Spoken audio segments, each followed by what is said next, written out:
So, a very good morning, all. I am Shwetank, and this is Unacademy's YouTube platform, Unacademy UPSC. ठीक है, morning session क्या करने जा रहे हैं? हम डिस्कस करने जा रहे हैं मैरीटाइम अपॉर्चुनिटीज, इंडिया, फ्रांस और जापान. ठीक है, अब देखो, एवरीवन नोज अबाउट क्वाड में कुछ बताने वाला बचा नहीं है. क्वाड्रिलेटरल के सारे चारों पॉइंट्स इतने अच्छे से लोगों ने पता कर लिए हैं. इंडिया, ऑस्ट्रेलिया, जापान, अमेरिका, सब कुछ पढ़ लिया सबने. लेकिन there are more players in this whole Pacific, Indo Pacific का जो रीजन है इसमें और भी कंट्रीज हैं. ठीक है, उसमें एक बहुत ज़रूरी कंट्री है फ्रांस. और फ्रांस की बात उतनी होती नहीं है क्योंकि फ्रांस सबको दिखता नहीं है. ठीक है, सो क्यों नहीं दिखता है? बिल्कुल सही बात है, क्योंकि वो कंट्री है यूरोप में. लेकिन उनका प्रेजेंस जो है वो इंडो पैसिफिक में बहुत ज़्यादा है. इंडिया बहुत दिनों से कोशिश कर रहा है कि किस तरीके से हम फ्रांस की प्रेजेंस को इस रीजन में बढ़ाएं. और इसी बारे में हम आज डिस्कस करने वाले हैं जो मैरीटाइम अपॉर्चुनिटीज़ नई निकल के आ रही हैं इंडिया, फ्रांस और जापान के लिए. So let's begin the class, let's start and discuss what is going on. So maritime opportunities await India, Japan and France trilateral. ठीक है, सो चाहे जापानीज प्राइम मिनिस्टर सुगा हो, या फिर फ्रेंच प्रेसिडेंट हो मैक्रॉन, या फिर इंडियन प्राइम मिनिस्टर मोदी, ये तीनों आजकल इन्वॉल्व हैं एक हाई लेवल की डिस्कशन में. ठीक है, सो टीम्स जो आपस में डिस्कशन कर रही हैं, और डिस्कशन क्या कर रही हैं? डिस्कशन ये कर रही हैं कि किस तरीके से साउथ ईस्ट एशिया और इंडो पैसिफिक का जो रीजन है वहां पे एक ट्राइलैटरल सिस्टम डेवलप किया जा सके. इंडिया क्वाड प्लस में कहीं ना कहीं से फ्रांस को इन्वॉल्व करने की कोशिश अगर करेगा, China will interrupted, China difficulty create करेगा.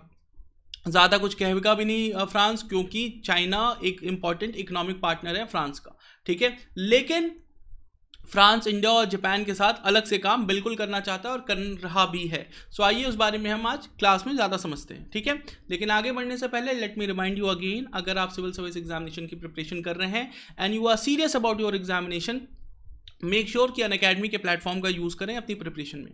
कैसे करेंगे? कुछ नहीं करना है, बहुत सिंपल सी बात है. ऐप स्टोर पे जाएं, अनअकैडमी का ऐप डाउनलोड करें, फ्री क्लासेस सारी अवेलेबल हैं, उनको देखें. उन क्लासेस से अगर आपको बेनिफिट मिलता है देन मेक श्योर कि you will go a step forward और अनअकैडमी का सब्सक्रिप्शन लें.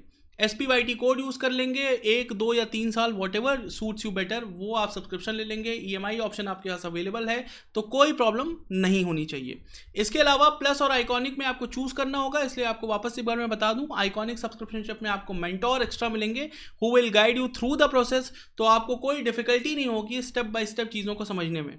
ठीक है, सो that is one section. Now again few more things important कि टेस्ट अनअकैडमी अभी आपके लिए फ्री लेके आ रही है ज़्यादा से ज़्यादा, क्योंकि प्रिलिमिनरी एग्जामिनेशन आ गया है.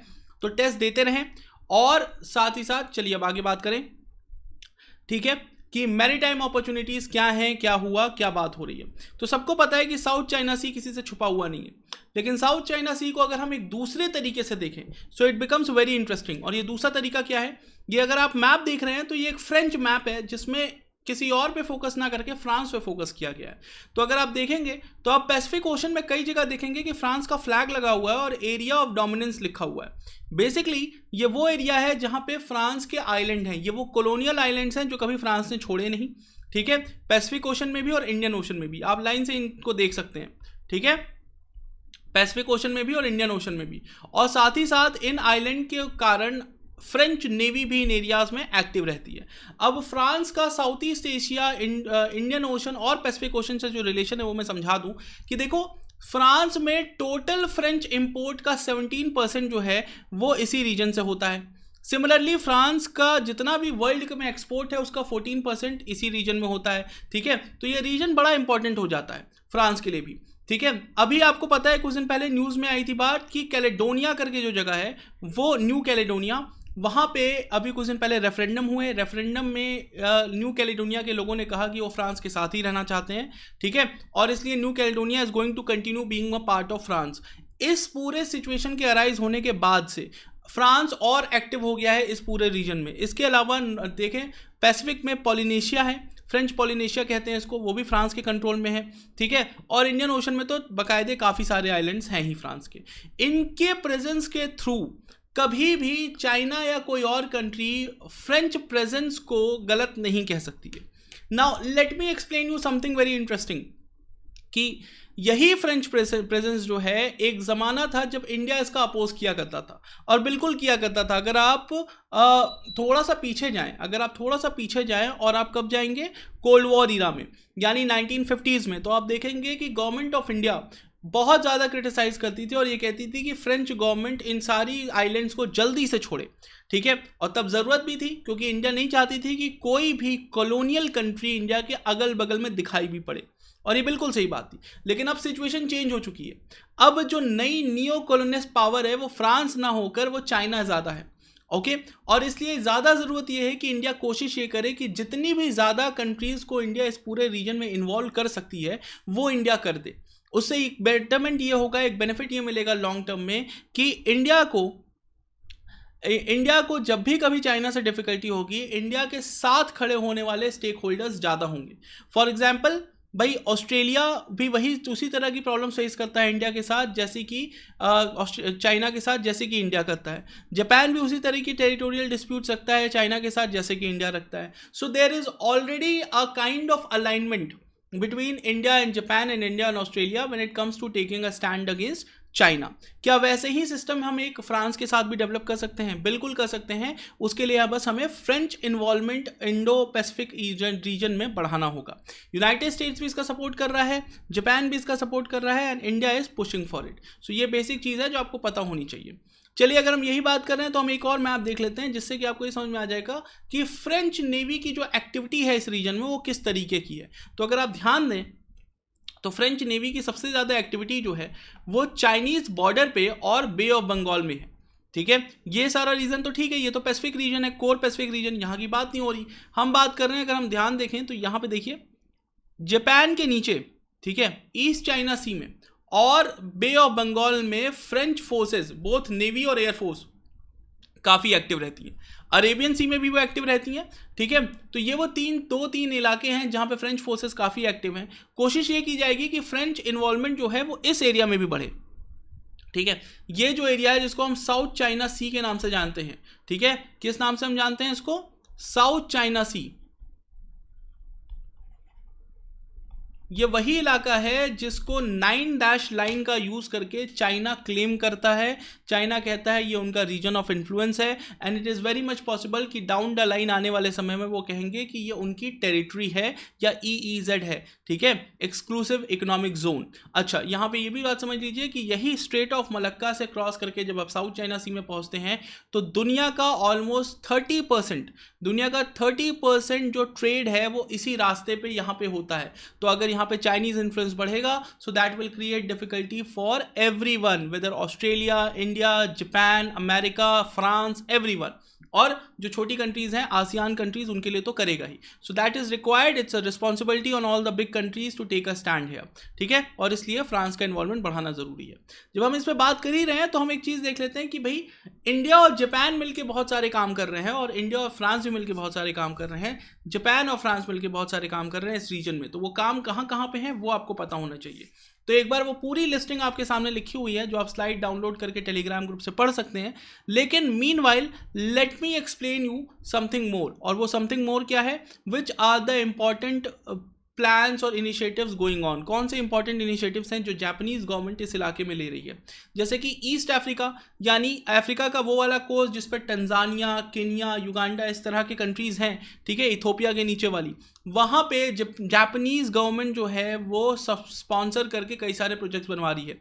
जैसे एक नॉर्दर्न कॉरिडोर बनवाया जा रहा है जो युगांडा, रवांडा, बुरुंडी को केन्या से जोड़ेगा, ठीक है। साथ ही साथ एक नकाला कॉरिडोर बनवाया जा रहा है मोजाम्बिक में, ठीक है। अगर साउथ एशिया में देखिए आप, तो यहाँ तक कि दिल्ली मुंबई इंडस्ट्रियल कॉरिडोर के लिए जो फंडिंग है वो जीका से आई। ये जीका वायरस वाला जीका नहीं है, ये JICA है, ठीक है। अब देखिए bay of Bengal industrial growth belt in Bangladesh, funding कहाँ से आई? जापान से। जापान हाई स्पीड रेलवे जो है, जिनको शिंकनसेन कहते हैं, वो बुलेट ट्रेन की टेक्नोलॉजी जो है वो अभी मुंबई अहमदाबाद के लिए भी भेज दी गई है।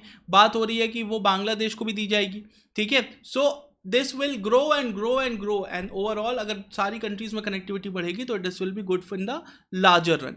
साउथ ईस्ट एशिया में अगर आप देखें तो यंगून से मैंडले की जो रेलवे लाइन है वो म्यांमार ही बनवा रही थी। अभी काम रोक दिया गया है बिकॉज ऑफ जो कू हुआ है उसके बाद जापानीज गवर्नमेंट ने अपने सारे के सारे प्रोजेक्ट्स जो हैं वो म्यांमार में रोक दिए हैं, लेकिन आज नहीं तो कल ये प्रोजेक्ट कंप्लीट होगा। साथ ही साथ ईस्ट वेस्ट इकोनॉमिक कॉरिडोर जो वियतनाम, लाओस, म्यांमार और साउथ को कनेक्ट करता है, और सदर्न इकोनॉमिक कॉरिडोर जो वियतनाम और कंबोडिया को कनेक्ट करता है, बेसिकली जो इंडो चाइना का रीजन है उसमें भी जापान ज़्यादा से ज़्यादा फंडिंग दे रहा है। अगर आपको एक जेनरिक बात बताई जाए तो ये फंडिंग क्यों दी जा रही है?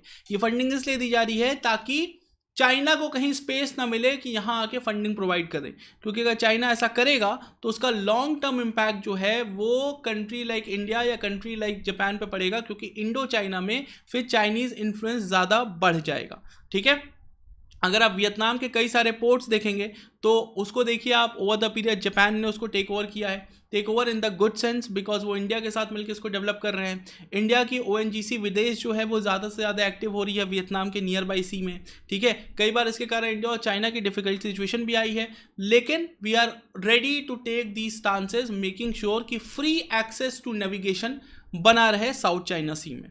ठीक है, अब आओ इंडिया और फ्रांस और इंडिया और जापान की जो मैरीटाइम सिक्योरिटी पार्टनरशिप है उसके बारे में हम बात कर लेते हैं। पहले इंडिया और फ्रांस के, तो भाई देखो इंडिया और फ्रांस मिलके एक नेवल एक्सरसाइज करते हैं जिसका नाम है वरुण। ठीक है, ये गोवा में 2019 में कंडक्ट हुआ था, 2020 में कोविड की वजह से कंडक्ट नहीं हो पाया, लेकिन वापस होगा। आइडिया ये है कि इंडियन नेवी के लोगों को, ठीक है, फ्रेंच नेवी के एक्सपीरियंस समझाए जाए, उनके टूल्स, उनकी मशीनरी को यूज़ करना सिखाया जाए, सो इन केस अगर कोई डिफिकल्ट सिचुएशन आए, जब इंडियन और फ्रेंच नेवी को कोलैबोरेट करना हो, कोऑपरेट करना हो, तो मशीनरी और टेक्नोलॉजी समझने में समय ना लगे एक दूसरे फोर्सेस की। ठीक है, white shipping agreement was signed in 2017 Delhi में।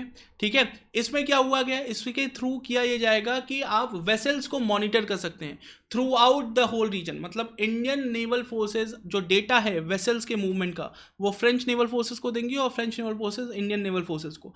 कहे जाने के लिए ये कहा जाता है कि इससे आप पायरेसी जैसी प्रॉब्लम्स को रिजॉल्व करेंगे, लेकिन लॉन्ग टर्म में against this will provide a step making sure कि भाई आप चाइना के अगेंस्ट अपने आप को स्ट्रेंथन कर लें। ठीक है, इसी तरह के और सारे स्टेप्स लिए जा रहे हैं, जैसे कि GPS डेटा हो गया, ओके, बहुत सारा सैटेलाइट डेटा हो वो भी एक्सचेंज किया जा रहा है, और इंडियन ओशन नेवल सिंपोजियम जो है वो कोऑपरेट कर रहा है। ठीक है, memorandum of understanding MOU sign हुए हैं CNES के साथ फ्रेंच ऑर्गेनाइजेशंस के। तो ये सारे वो एग्रीमेंट्स हैं जो आपको पता होने चाहिए। ठीक है, provision of logistic support agreement भी 2019 में इंडिया और फ्रांस के बीच में साइन हो गया है। इसी तरीके से अगर आप इंडिया और जापान में भी देखेंगे तो यहाँ पे कोऑपरेशन बहुत ही ज़्यादा है। यू कैन ऑलवेज, ये पूरी की पूरी शीट आपको मिल जाएगी क्लास के बाद, आप इसको एक बार रिवाइज कर सकते हैं, पढ़ सकते हैं। ठीक है, क्रॉस सर्विसिंग एग्रीमेंट दोनों कंट्रीज में कर दिया गया है। India Japan bilateral maritime exercises conduct की जा रही हैं, 2020 में कंडक्ट भी हुई थी सितंबर के महीने में, इवन कोविड के टाइम पे। ठीक है, जापान जो है वो एक परमानेंट मेंबर है मालाबार एक्सरसाइज का, तो वो उसमें पार्टिसिपेट कर ही रहा है। इंडिया और जापान हैव प्लान कि भाई ईस्ट कंटेनर टर्मिनल कोलंबो वाला मिलके बनाना था। ये जो ईस्ट कंटेनर टर्मिनल है इसको आप काट के वेस्ट टर्मिनल लिख दीजिएगा, और उसमें भी थोड़ी सी प्रॉब्लम ये हो गई है, लेकिन मैं आपको अपडेट कर देता हूँ इस इन्फॉर्मेशन से। ये east container terminal Colombo port का इंडिया को दिया जा रहा था, और इंडिया जापान के साथ मिलकर उसको डेवलप करने वाला था श्रीलंका में। श्रीलंका के कुछ पर्सनल इशूज़ की वजह से, डोमेस्टिक इशूज़ की वजह से, श्रीलंका के जो प्रेसिडेंट हैं गोटाबया राजपक्षे, उन्होंने कहा कि वो ईस्ट कंटेनर टर्मिनल अब इंडिया को नहीं दे पाएंगे, इसके जगह इंडिया को वेस्ट कंटेनर टर्मिनल दिया जा रहा था। इंडिया उसको लेने में ज़्यादा इंटरेस्टेड नहीं था, तो ये वाला जो पूरा प्रोजेक्ट है वो अभी इंडिया और जापान मिलकर नहीं कर रहे हैं, ऑल्दो उसको इंडिया की ही एक कंपनी यानी अडानी ग्रुप उसको हैंडल कर रहा है। ठीक है, सो वो एक एग्रीमेंट हो गया। इंडिया और Japan are considering incorporation of anti submarine warfare training.